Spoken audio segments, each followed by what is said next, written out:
Chapter 8. The Abused Abuser. Seize him, manacle him, chain him, and cast him into the blazing fire of hell.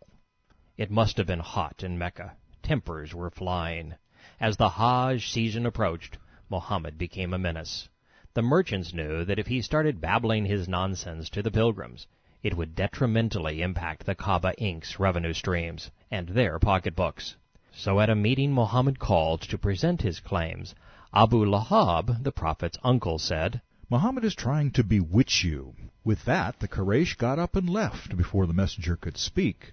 The following day they gathered again. This time the apostle said, Kinsman, I know of no Arab who has come to his people with a nobler message than mine.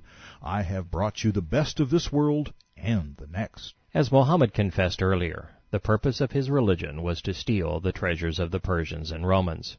The message of Islam, he said, was the best of both worlds. If you survive, you get booty. If not, you get virgins. Bukhari. I heard Allah's apostle saying, Allah guarantees that he will admit the Muslim fighter into paradise if he is killed.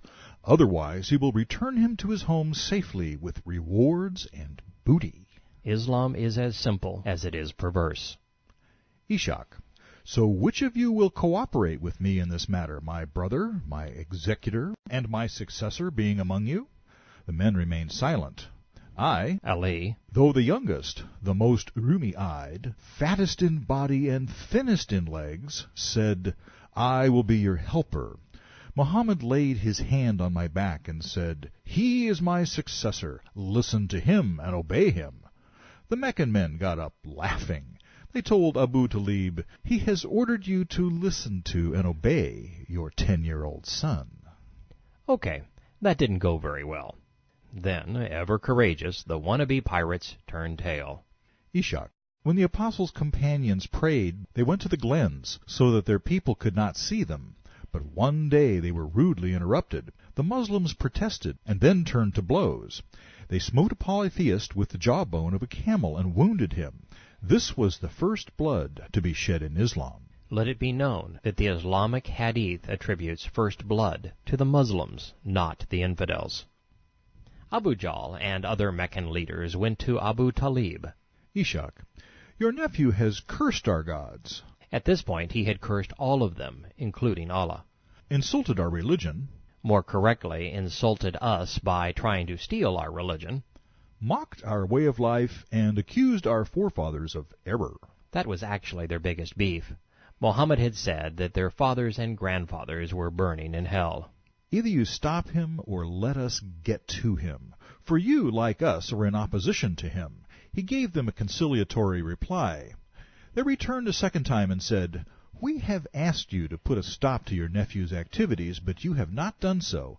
By Allah, we cannot endure having our fathers reviled and our customs mocked. Ishaq. Muhammad thought that his uncle had the idea of abandoning and betraying him, and that he was going to lose his support. While the Meccans were disgusted by Muhammad and his message, they held Talib in high esteem. Without Uncle Abu Talib's support, the Prophet would have been run out of town. The apostle broke into tears. Ishaq tells us, The situation worsened. The quarrel became heated, and the Meccans were sharply divided. Every tribe, actually clan, fell upon the Muslims, seducing them from their religion. But Allah protected his prophet from them through his uncle. Therefore, as the Hajj drew nigh, the Quraysh chiefs held a conference and launched what Muslims called a propaganda campaign against Muhammad. Ishaq. If we say contradictory things about Muhammad, we might lose our credibility. And thus the financial benefits of being heir to Qusay's religious scam. Therefore, let us agree upon one criticism, which we can all claim without dispute. Some say that we should call Muhammad a deranged soothsayer. But is this the incoherent speech of a madman? Yes. Some say he is possessed, but there is no choking, spasmodic movements, or whispering. Actually, this is how Muhammad said he endured his revelations.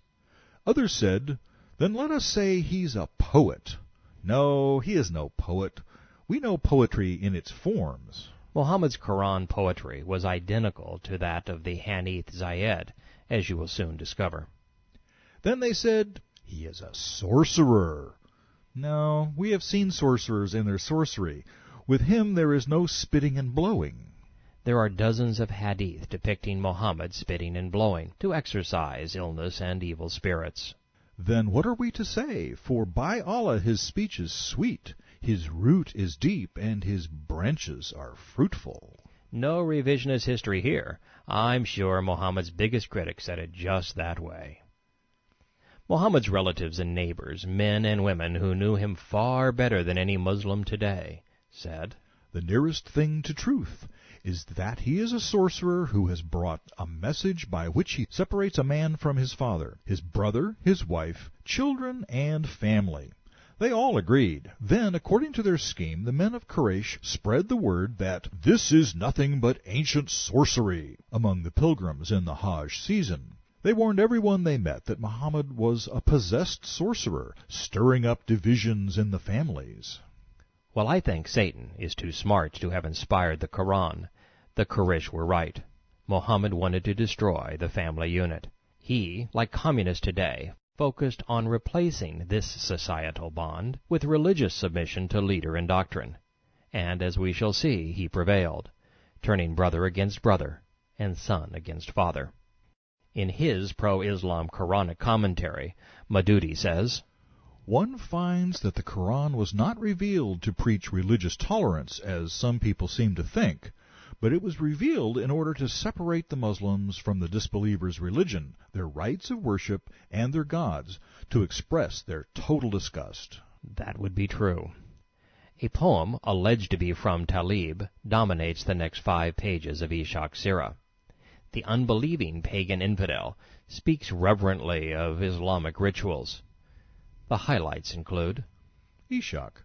"By the black stone, when they stroke it, going round it in morning and evening, by Abraham's standing place, the footprint in the rock still fresh, by running between Marwa and Safa, every pilgrim riding to Allah's house, by the station of Mina, by the great stone heap aiming at its top with pebbles."